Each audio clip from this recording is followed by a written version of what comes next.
지난주에 의해서 계속 오늘 말씀이 한 맥락으로 이어지고 있습니다. 레위기 17장부터 시작된 말씀은 레위인에 대한 이야기입니다. 17장과 18절은 한 청년 레위인이 배회하다가 미가의 집에 머물게 되고 미가라는 한 가정의 집에 레위인으로서의 직임을 감당해내는 그런 직분을 감당하고, 그리고 한 지파의 제사장으로서의 직임을 감당하는 그 장면을 우리에게 보여주게 되는데요. 이 모든 일들이 하나님의 뜻을 따르는 것이 아니고 자기들 하고 싶은 대로, 하나님의 뜻은 온데간데 없고 자기들 구미에 맞는 대로 행하고 있음을 우리에게 보여주었습니다. 또한 19장부터 21장까지 이어지는 말씀은 한 레위인이 한 아내를 통해서 그가 만족해하고 행복해한 가정을 세워가야 하는데 자신의 성적인 만족을 취하기 위해서 첩을 두었던 사건을 우리가 말씀을 보게 되었습니다. 그러다가 가정에 불화가 있어서 그 한 여인이 자기 친정집으로 돌아가게 되었고, 그 여인을 찾으러 가는 그 과정 속에 일어난 사건들을 우리에게 보여주고 있습니다. 오늘 본문의 말씀은 그 상황 속에서 이스라엘 지파 그리고 베냐민 지파가 이스라엘의 11지파와 베냐민 지파의 갈등 구조 속에서 서로 싸울 수밖에 없는 구조 속으로 가게 되는데요. 왜 그렇게 가게 되었는지를 살펴보고, 그리고 오늘 본문의 말씀의 제목처럼 우리가 교만한 자들이 맞는 최악의 결과가 무엇인지를 살펴보면서 함께 은혜를 나누고자 합니다. 윤리적으로, 도덕적으로 거룩하게 구별된 성별된 삶을 살아야 할 레위인이 거룩하지 못하고 도덕적으로 윤리적으로 바르게 행하지 못하는 일들을 통해서 일어난 사건이 오늘 펼쳐지고 있는데요. 먼저는 가정이 하나님의 사랑으로 말씀으로 서로 이해하고 용서하고 화해하고 단합하여서 한 가정을 이루어야 함에도 불구하고 그 가정이 남편과 아내의 갈등 구조 속에서 아내가 친정집으로 떠나가게 되는 사건을 보여주고 있습니다. 그러면서 이 레위인의 삶이 얼마나 잘못되었는지를 우리에게 보여주는데요. 한 가정에 한 남편과 한 아내가 서 있어야 하는 그런 구조 속에서 또 다른 여인을 얻음으로 인해서 그 가정이 갈등 구조 속에 있음을 우리에게 보여줍니다. 그리고 그 관계도 원만하지 않아 그 아내가 집을 떠나가게 되는 사건을 일으키게 되죠. 그러므로 인해서 이제 이 레위인은 그 아내를 찾아가기 위해서 처갓집으로 찾아가게 됩니다. 이 모든 상황은 여기서부터 출발이 됩니다. 한 레위인이 하나님의 말씀 위에 세워져 있어야 함에도 불구하고, 하나님의 거룩한 말씀을 따라 살아가야 함에도 불구하고 그 말씀을 따라 살지 않는 일로 인하여서 지금 이스라엘 12지파의 전쟁으로 이어지고 있음을, 결국 그들의 교만함을 드러내게 되고 교만함으로 인해서 그들이 멸망당하게 됨을 말씀해주고 있는데요. 이 제사장에게는 분명한 문제가 있었습니다. 하나님을 하나님으로 인정하지 않았죠. 그리고 하나님의 거룩한 직임을 소홀히 여겼습니다. 그리고 아내의 정욕을 품고 아내를 통해서 만족하는 일에 그의 사명이 변질되었음을 우리에게 보여주고 있는 거죠. 결국 이제 그의 아내 집에 찾아가게 됩니다. 근데 그 아내 집에서 어떤 일이 일어나죠? 그 시대에 윤리적으로 어떤 일이냐면 우리의 가정에 오는 사람을 환대하고 맞이하고 축복해주고 그를 영접해주는 그런 제도가 있었습니다. 그래서 3일이라는 시간 동안에 사위를 맞이해줬고, 그리고 그 사위의 마음을, 기분을 풀어주기 위해서 잔치를 배설해서 그를 환대했음을 보여주게 되죠. 그런데 이 제사장은 자기가 서 있는 자리로, 본래의 자리로, 하나님의 제사장의 직임을 감당할 그 자리로 돌아와야 함에도 불구하고 사람의 요구를 거절하지 못하고 하루 이틀 미루면서 그 때를 놓치는 삶을 살고 있음을 보게 됩니다. 여러분, 하나님이 우리에게 주어진 때, 우리에게 주어진 기회는 언제나 오지 않습니다. 그때는 우리가 알지 못하면 그 시간이지만 그 시간 속에 우리가 그 기회를 부어 잡았을 때에 하나님은 우리에게 그 기회를, 그 때를 우리에게 축복의 기회로 선한 하나님의 놀라운 일들이 나타나는 때로 역사해 주시지만, 그 때를 놓치게 되면 오늘 본문에서 이루어지고 있는 모든 사건들이 이루어지게 될 수 있는 그런 삶으로 몰아갈 수 있다는 것을 우리에게 다시 한번 생각하게 합니다. 결국 그곳에서 이 레위인은 자기의 본분을 지키지 못했고 아내와의 불화로 인하여서 아내에게 아픔을 주게 되었고 또 그 가정이 찾아오는 과정 속에 있는 일들 속에서 일어나는 일입니다. 여러분, 지금 이스라엘 백성들은 이방인들보다 더 추악한 삶을 살고 있어요.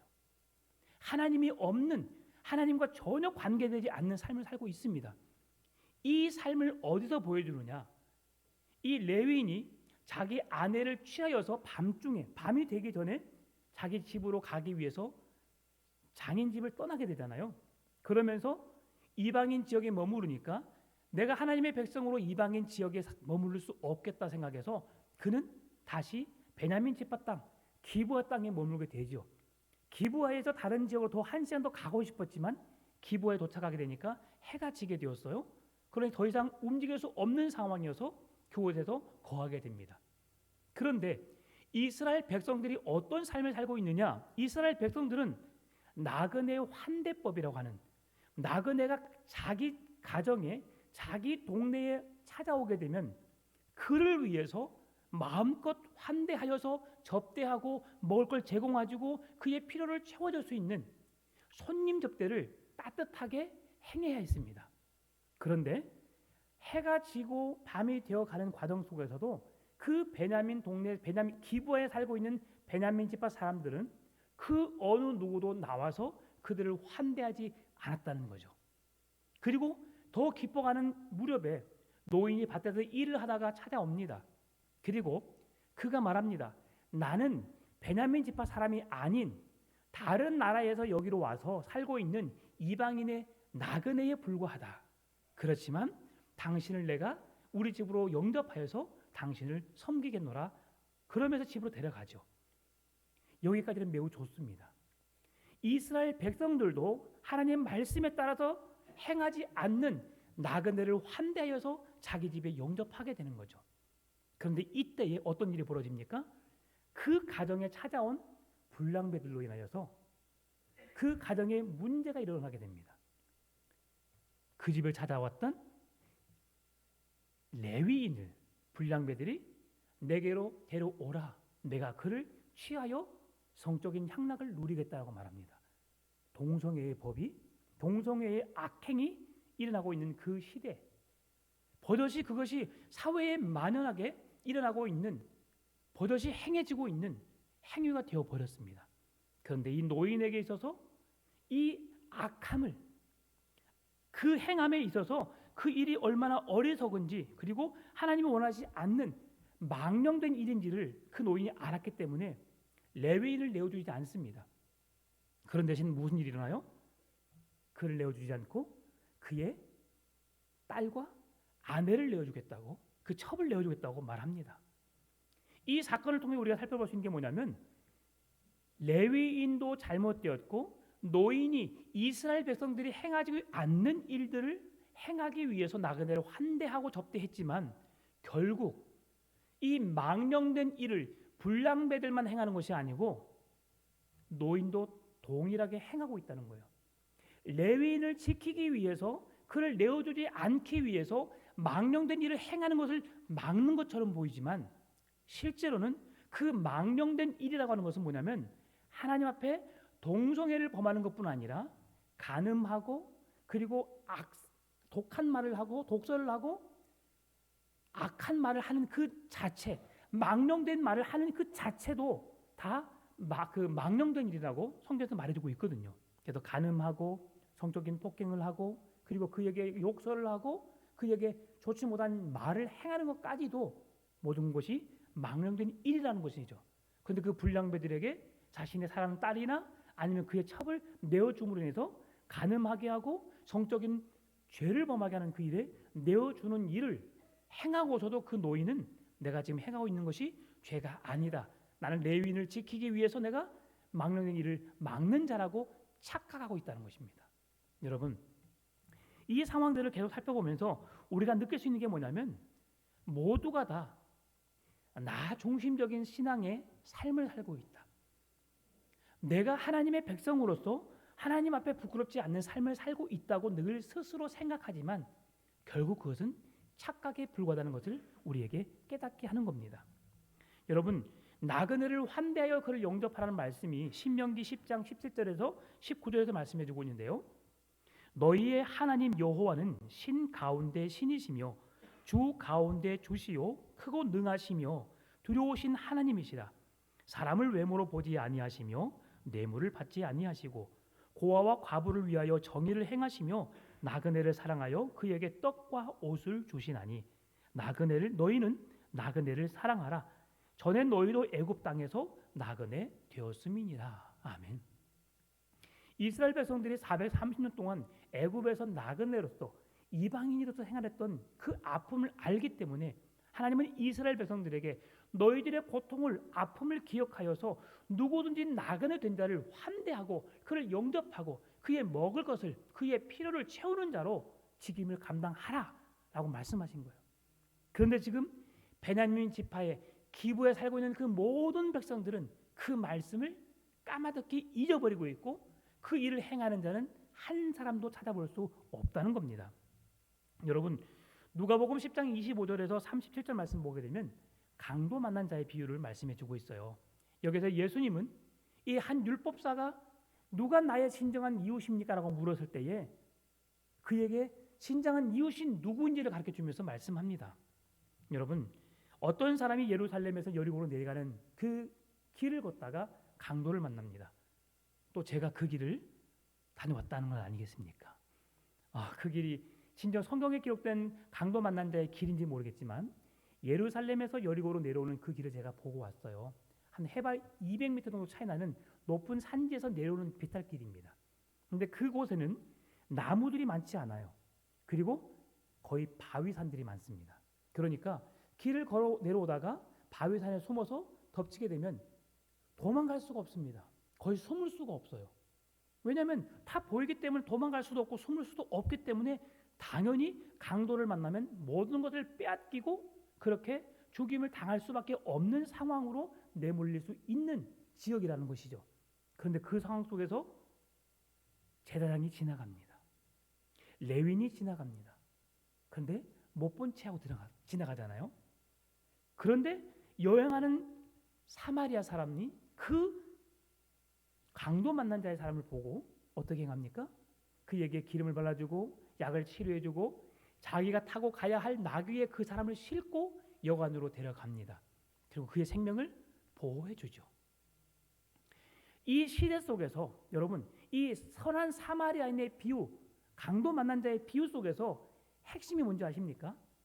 강도 만난 자가 어려움을 겪었지만 그가 도움을 받는 것에 포커스가 있는 것도 있지만 보다 중요하게 그 사건을 그 상황을 접근하게 되면 실제로 보호받아야 할 사람은 강도 만난 자이기도 하지만 사마리아 사람이라고 하는 것입니다. 사마리아 사람은 그 시대의 유대인들에게 개처럼 취급을 당했던 자입니다. 그 누구도 사람으로 취급하지 않고 사람으로 인정하지 않는 그때에 여행을 하고 있었습니다. 강도 만난 자는 누구입니까? 이스라엘 백성이에요. 그러면 자기 동족, 자기 형제라고 하고 자기가 사랑하는 백성이라고 말하는 그 백성이 곤경에 처해 있으면 레위인과 제사장이 지나가면서 그를 도와야 하지 않겠습니까? 그런데 그들은 구약의 율법에 의해서 부정한 자와 손을 대는 것, 피를 흘린 자와 손을 대는 것, 이것을 부정하다 생각하고 하나님을 예배한다는 목적으로 해야 할 일들을 하지 않습니다. 그러나 사회적으로 가장 초라하고 개보다 못한 사람으로 취급받는 사마리아 사람은 그 신분의 우위를 생각하지 않고 그 사람의 생명을 귀하게 여기면서 내가 보호받고 내가 사랑받고 내가 그 사회 속에서 인정받아야 하지만 그것을 뒤로 한 채 그 사람을 살리는 일에 최선을 다했던 것이죠. 그러면서 주님이 말씀하십니다. 이 세 사람 중에 누가 진정한 너의 이웃이 되겠느냐? 사마리아 사람입니다. 여러분, 오늘 살아가면서 신분이 귀하기 때문에 그 사람이 귀한 것이 절대 아닙니다. 노숙자는 귀할까요? 안 귀할까요? 귀합니다. 왜 그래요? 하나님의 형상대로 만드신 창조물이기 때문에 그런 거예요. 세상의 그 어떤 우리는 신분에 따라서 빈부 귀천에 따라서 우리는 그 사람을 평가하고 어떤 사람은 귀한 자로 어떤 사람은 천한 자로 우리가 여기지만 이 세상에 천하게 여김을 받을 만한 사람은 단 한 사람도 없다는 사실을 기억하시기 바랍니다. 오늘 이 불량배를 만나는 그 가정 속에 그 가정에 일어나는 일 속에서 지금 그 노인이 실수했던 노인이 죄를 범했던 망령된 일을 행했다는 것이 바로 그것입니다. 그 여인도 그 첩도 하나님의 존귀한 형상을 따라 지음받은 하나님의 거룩한 백성이거든요. 그런데 그 백성을 밤새도록 고통당하는 그 일에 내어줬다고 하는 것이죠. 노인은 생각했을 것입니다. 내가 하나님의 종, 하나님의 일을 직임을 감당하는 레위를 내가 보호했기 때문에 나는 망령된 일을 행하는 것을 내가 막았다. 그러나 결국 그 또한 그 일에 동참하고 있음을 성경은 말씀해주고 있다는 겁니다. 그래서 오늘 우리가 행해야 될 길은 무엇입니까? 주님의 마음으로, 주님의 사랑으로 진정한 이웃, 진정한 친구가 되어주는 것이 우리가 행해야 할 일이라는 것을 말씀해 주고 있다는 겁니다. 신명기 22장 4절 말씀 보니까 내 형제의 나귀나 소가 길에 넘어진 것을 보거든 못 본 채 하지 말고 너는 반드시 형제를 도와 그것들을 일으킬지니라. 아멘. 신명기 15장 11절 말씀 보니까 땅에는 언제든지 가난한 자가 그치지 아니하겠으므로 내가 내게 명령하여 이르노니 너는 반드시 내 땅 안에 내 형제 중 곤란한 자와 궁핍한 자에게 내 손을 펼치니라. 그래서 하나님은 그리스도인이 어떻게 살아가야 할 것을 말씀해 주고 있는데요. 레위기 19장 17절 18절에서 말씀합니다. 너는 내 형제를 마음으로 미워하지 말며 내 이웃을 반드시 견책하라. 그러면 내가 그에 대하여 죄를 담당하지 아니하리라. 원수를 갚지 말며 동포를 원망하지 말며 내 이웃 사랑하기를 내 자신과 같이 사랑하라. 나는 여호와이니라. 아멘. 이렇게 율법에 명시했음에도 불구하고 이스라엘 백성들은 하나님의 말씀을 지키지 않습니다. 우리가 계속의 사사기를 지금 거의 한 달째 살펴보고 있는데요. 이 사사기의 핵심이 무엇입니까? 각기 자기 소견에 옳은 대로 행하였다는 거죠. 오늘 위메우 장로님 기도했던 것처럼 나 중심적인 신앙에서 하나님 중심적인 신앙으로 바뀌기를 원합니다. 여러분 이것이에요. 모든 삶의 주인이 내가 되어서는 안 됨을 말씀해 주는 겁니다. 내가 아닌 주님이 하나님이 그 자리에서 영광 받으시고 나는 하나님의 선한 도구로 쓰임 받는 것. 오늘 할렐루야 찬양대 찬양도 그것입니다. 나는 연약하고 나는 부족해서 아무것도 할 수 없지만 주님이 내게 힘이 되어 주시고 능력이 되어 주셔서 나로 하여금 승리의 삶을 살게 해 주시라고 간절히 부르셨던 그 찬양의 고백이 우리의 삶이 되어야 한다는 거예요. 얼마나 귀한 찬양입니까? 저도 예전에는 찬양을 좀 했습니다. 제가 군대 가기 전까지만 해도 제 별명이 오종호였어요. 오종호.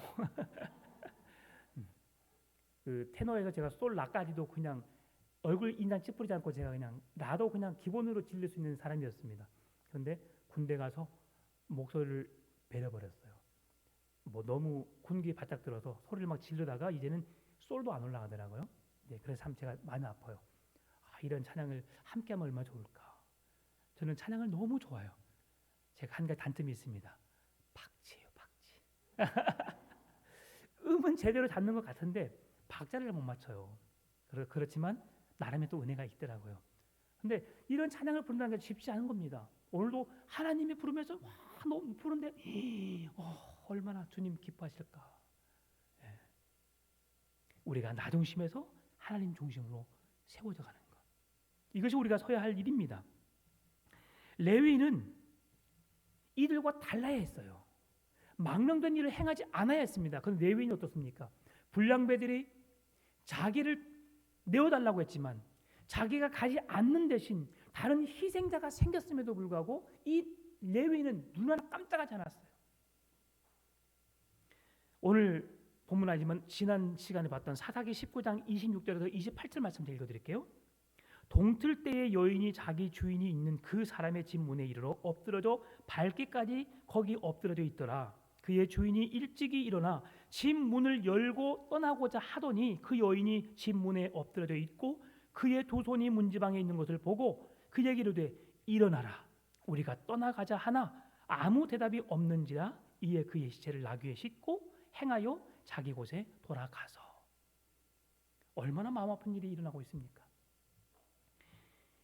이 레위인은 사랑하는 애첩이 밤새도록 기부하여서 불량배들에 의해서 어떤 일이 일어날 것을 분명히 예상했을 것입니다. 그들이 가지 않았다면 본인이 그 고통을 당해야 할 그 상황을 아예 생각하지도 않았습니다. 그를 이해하려고 하지도 않았습니다. 밤새 그 여인은 목 놓아 부르짖고 살려달라고 도와달라고 소리쳐 보았지만 그 누구 하나 그들을 도와주는 자가 없고 밤새도록 그 불량배들에 의해서 몹쓸 짓을 당하고 있음에도 불구하고 지금 레위인은 뭐 하고 있습니까? 밤새 퍼질러 잤습니다. 정말 나쁜 사람이죠. 정말 이기적이죠. 정말 자기밖에 모르는 사람입니다. 그래놓고 아내가 밤새 무슨 일을 당했는지 물어보지도 않고 자기 혼자 다 준비해놓고 자 가자. 일어나 가자. 온몸이 상할 대로 상하고 일어날 힘도 없고 쓰러져 있는 그 여인을 향하여서 이렇게 세우지도 않고 일어나 나와 함께 가자. 이런 몹쓸 짓을 지금 하나님의 종이라고 하는 사람이 레위인이 그 일을 행하고 있다고 하는 겁니다. 여러분, 말로만 행하는 자가 되지 않아야 합니다. 진심으로 그 영혼을 사랑하고 그 영혼의 눈물을 흘릴 수 있는 자가 진정한 목자가 되어야 합니다. 여러분, 저희가 그런 마음을 갖도록 여러분 기도해 주세요. 제가 여러분을 위해서 요즘에는 이제 이름을 다 불러가면서 기도하고 싶은데 그렇게 좀 기도하려고 계속 노력하고 있습니다. 애쓰고 있어요. 그래서 한 성도 한 성도의 이름을 불러가면서 그 영혼들의 상황을 정말 주님께 아뢰면서 주님께 도움을 구하고 싶습니다. 그렇게 간절히 기도하지만 혹 빠질 수도 있어요. 그래서 이제는 내일부터는 요람을 들고 기도하려고요. 이제 우리 교회 요람이 안 나오신 분도 계시지만 그래도 이번 2022년부터는 보다 명확하게 요람을 기록해 놓으려고 해요. 왜? 그렇게 해야 되기 때문에. 그 마음이 지금 없는 거예요. 그 사람을 이해하지 못하고 어떤 환경이 어떻게 살아가고 있는지 그 형편을 아예 알지도 못하고 나의 부유함 속에 나의 편안함 속에 나만의 행복을 위해서 살아가는 이 어리석은 레위인을 보면서 제 자신을 많이 돌아봅니다. 어렵고 힘들게 살아가는 성도님들의 형편을 더욱 누구보다도 헤아리고 그 마음을 이해하려고 노력하고 그 마음으로 함께하는 목자가 되기를 원합니다. 처분 폭행을 당하고 몹쓸 짓을 당하지만 밤새 아무 일 없는 것처럼 퍼질러 가고 있는 이 레위인, 불량배와 다른 게 뭐가 있을까요? 불량배는 악행을 저지르지만 레위인은 아무것도 행하지 않는 것처럼 보이지만 오히려 불량배보다 더 악할 수 있습니다. 사랑하는 첩에 대한 마음, 그 행동에 대한 마음, 그를 긍휼히 여겨 불쌍히 여기는 마음이 레위인에게도 없고 노인에게도 없고 불량배들에게도 없고 베냐민 지파에게도 없었습니다.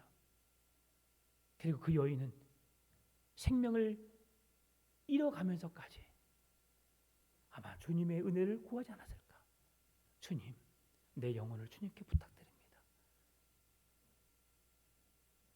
고통을 당하는 자만 그 고통의 상황을 알아요. 여러분, 지금 레위인은 자기에게 아무런 문제가 없는 것처럼 말합니다. 그리고 이스라엘 11지파에게 그 여인의 시신을 12토막으로 쪼개어서 각 지파별로 나눠줍니다.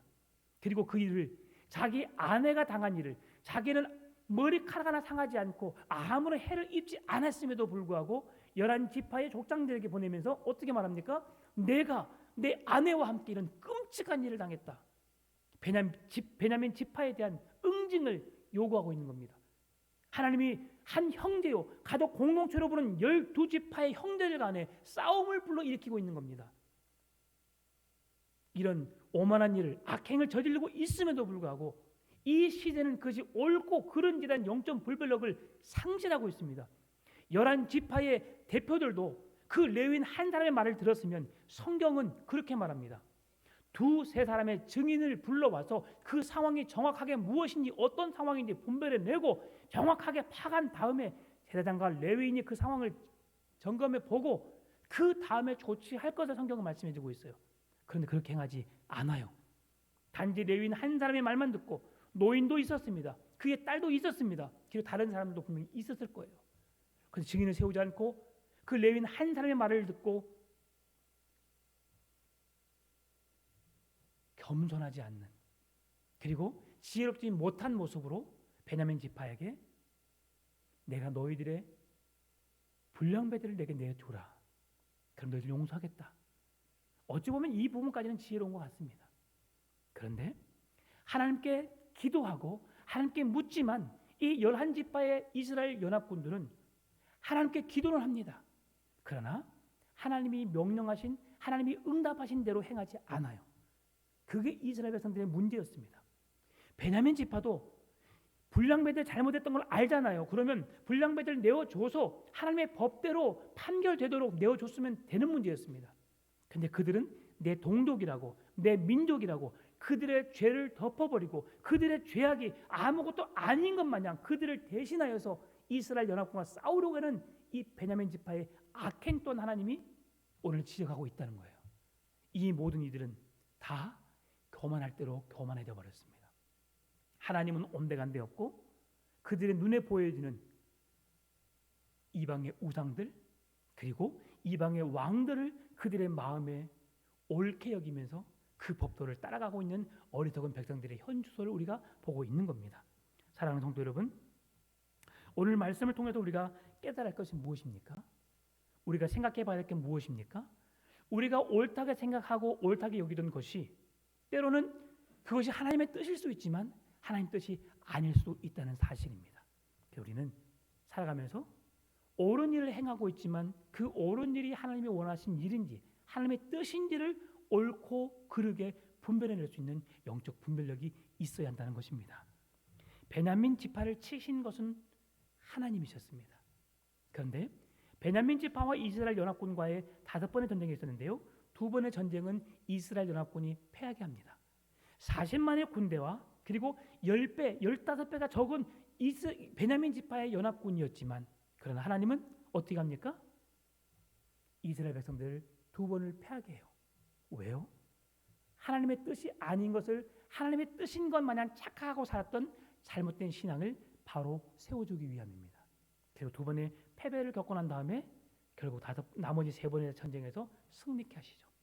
베냐민 지파를 어떻게, 그들의 교만을 어떻게 꺾으십니까? 소돔 땅에 불과 유황으로 그 땅을 멸했던 것처럼 오늘 본문의 마지막에 그 베냐민 기브와 땅이 그렇게 멸망되었음을, 그렇게 살아가게 되었음을 말씀해주고 있는 겁니다. 사랑하는 성도 여러분, 지금 내가 하나님의 뜻을 깨달았다고 생각할 때에 그때 우리가 밟고 있는 악셀을 떼시고 브레이크를 밟으시기 바랍니다. 내가 지금 잘못된 방향으로 가고 있는 것을 알고도 깨닫고도 멈추지 않는다면 우리는 오늘 성경에 등장하는 레위인, 노인, 불량배들, 이스라엘 지파, 베냐민 지파 모두가 저지른 악행을 동일하게 저지를 수밖에 없다는 거죠. 멈춰서야 할 때, 그때가 지금입니다. 브레이크를 밟고 차를 멈춰 세운 다음에 우리가 가는 방향이 어디인지, 내가 어떻게 살아야 할지를 바르게 분별하여서 하나님이 내리신 멸망으로부터 피해 하나님의 구원의 은혜를, 승리의 기쁨을 맛보는 그 자리로 나아갈 수 있기를 바랍니다. 조금은 더 드릴 수 있어요. 조금은 늘릴 수 있어요. 그러나 주님이 원하시는 그 방향으로 나아갑시다. 그렇게 하나님에 의해서 하나님의 뜻을 구하고 그 뜻대로 행하는 우리 풍암전원교회 모든 성도님 되시기를 주의 이름으로 축원합니다. 참 좋으신 아버지 하나님 감사합니다. 나보다도 하나님을 앞세우는 하나님의 뜻을 따라 행하는 풍암전원교회 되게 하여 주옵소서. 감사합니다. 살아계신 예수님의 이름으로 기도드립니다. 아멘.